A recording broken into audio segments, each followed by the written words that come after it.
Hello বন্ধুরা, সকলে কেমন আছেন? আশা করি প্রত্যেকেই ভালো আছেন। বন্ধুরা, আজ চলে এসেছি খুব সুন্দর একটা জায়গা, না দেখলে আপনারা বিশ্বাসই করতে পারবেন না।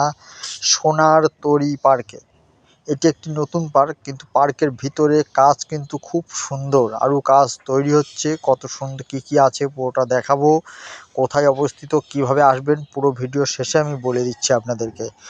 পুরোটা দেখতে থাকুন। দেখুন চারিদিকে ফুলের গাছ, ওই সাইডে কিন্তু বোর্ডের ব্যবস্থা আছে, বড় বড় গাছ আছে, অনেক কিছু জায়গা দেখার জিনিসপত্র আছে। পুরোটা আমি আস্তে আস্তে হাঁটিয়ে হাঁটিয়ে দেখছি, দেখতে থাকুন বন্ধুরা। এখানে কিন্তু বন্ধুরা আসতে গেলে আপনাদের এই দেখুন এই সাইডে বোর্ড আছে, কিন্তু বোর্ডে করে ঘোরাও যাবে। এখানে আসতে গেলে কিন্তু বন্ধুদের আসতে হবে চাকদা বা বনগাঁ থেকে 20 নম্বর বাস ধরতে হবে। বাস ধরে কদমতলা নামতে হবে, ওখান থেকে 3 মিনিটের হাঁটা পথ। আসতে গেলে খুব সুন্দর একটা জায়গা, আপনারা আসুন।